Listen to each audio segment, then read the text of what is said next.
Chennai கொடுங்கையூரில் ID பெண் ஊழியர் கொலை வழக்கில் மருத்துவர் கைது செய்யப்பட்டிருக்கிறார். அண்மை செய்தியாக பார்த்து கொண்டிருக்கிறோம். சென்னை கொடுங்கையூரில் ஐடி பெண் ஊழியர் கொலை வழக்கில் மருத்துவர் கைது செய்யப்பட்டிருக்கிறார். கொடுங்கையூரைச் சேர்ந்த பெண் ஐடி ஊழியர் நித்யாவை கொலை செய்ததாக மருத்துவர் சந்தோஷ்குமார் கைது செய்யப்பட்டிருக்கிறார். அண்மை செய்தியாக பார்த்து கொண்டிருக்கிறோம். கொடுங்கையூரைச் சேர்ந்த பெண் ஐடி ஊழியர் நித்யாவை கொலை செய்ததாக மருத்துவர் சந்தோஷ்குமார் கைது செய்யப்பட்டிருக்கிறார். அண்மை செய்தியாக பார்த்து கொண்டிருக்கிறோம். இளம்பெண் மரணத்தில் மர்மம் நீடித்த நிலையில் திடீர் திருப்பமாக தற்பொழுது மருத்துவர் சந்தோஷ்குமார் கைது செய்யப்பட்டிருக்கிறார். அண்மை செய்தியாக பார்த்து கொண்டிருக்கிறோம்.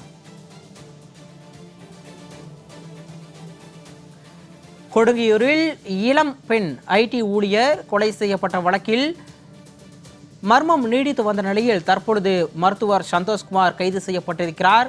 அண்மை செய்தியாக பார்த்து கொண்டிருக்கிறோம். கூடுதல்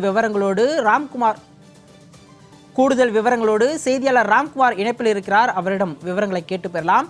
ராம்குமார், இந்த இளம்பெண் மரணத்தில் திடீர் திருப்பமாக தற்பொழுது மருத்துவர் சந்தோஷ்குமார் என்பவர் கைது செய்யப்பட்டிருக்கிறார். இவருக்கும் அந்த பெண்ணிற்கும் உள்ள தொடர்பு என்ன? விரிவான விவரங்களை பதிவு பண்ணுங்க. நிச்சயமாக. சென்னை கொடுங்கையூர் திருவள்ளூர் நகரில் தனியாக வசித்து வந்தவர் நித்யஸ்ரீ. இவர் அம்பத்தூரில் உள்ள தகவல் தொழில்நுட்ப நிறுவனத்தில் ஐடி ஊழியராக பணிபுரிந்து வந்திருக்கிறார்.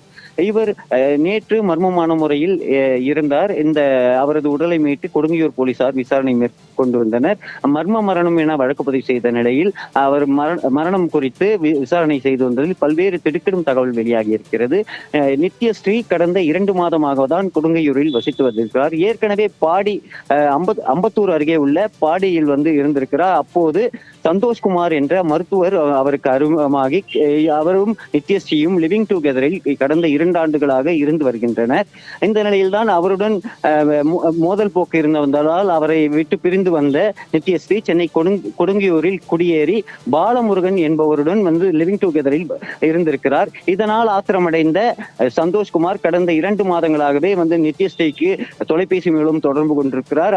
அவரது போனை எடுக்காததால் ஆத்திரமடைந்த அவர் நேற்று முன்தினம் இரவு அவர் நித்யஸ்ரீ தங்கியிருக்க வீட்டில் வந்திருக்கிறார். அப்போது அவருக்கு வாக்குவாதம் ஏற்பட்டு மோதல் இருக்கிறது. அளவுக்கு அதிகமான தூக்க மாத்திரையை நித்யஸ்ரீக்கு கொடுத்திருக்கிறார். அதன் காரணமாகவே உயிரிழந்ததாக காவல்துறையினர் விசாரணையில் தெரிய வந்திருக்கிறது.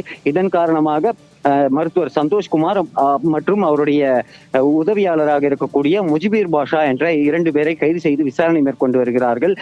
நித்யஸ்ரீ வீட்டில் இருந்து 25 சவரன் தங்க நகையை வீட்டில் இருந்து எடுத்து முஜிபீர் பாஷாவிடம் சந்தோஷ்குமார் கொடுத்திருக்கிறார். அந்த நகையும் பறிமுதல் செய்யப்பட்டிருக்கிறது. இளம்பெண் மரணத்தில் மர்மம் நீடித்து வந்த நிலையில் தற்போது கொலையாக மாறியிருக்கிறது. இது தொடர்பாக 2 பேர் கைது செய்யப்பட்டிருக்கிறார்கள். இந்த சம்பவம் தொடர்பாக தொடர்ச்சியாக கொடுங்கையூர் போலீசார் விசாரணை மேற்கொண்டு வருகிறார்கள். சிகார்மணி, விரிவான விவரங்களுக்கு நன்றி ராம்குமார்.